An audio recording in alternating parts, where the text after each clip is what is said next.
ఎలా ఉన్నా అయితే సూపర్ ఉన్నా. ఈరోజు బతుకమ్మ మర్రమండి, నేను రాలేదు. ఈరోజు వచ్చిన లైక్ అంటే ఎట్లా పెట్టిండో అంత కావచ్చు. ఇక ముంగడి పోతాం రండి.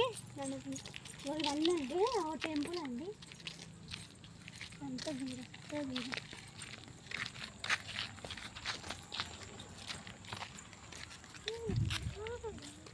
ఇంకా బాగా పెడతామండి.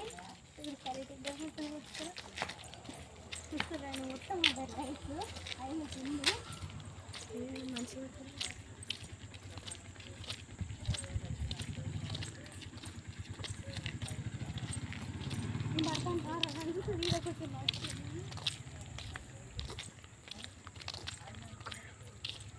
గుడి చుట్టూ పెట్టిల్లండి. గుడి ఉందండి, పెద్ద దర్వాజకు అది ఉంది. ఇంకా చాలా పెడతాడు. లోపల ఐదు పెట్టి కాకపోతే లోపలికి పోలేము ప్రస్తుతానికి.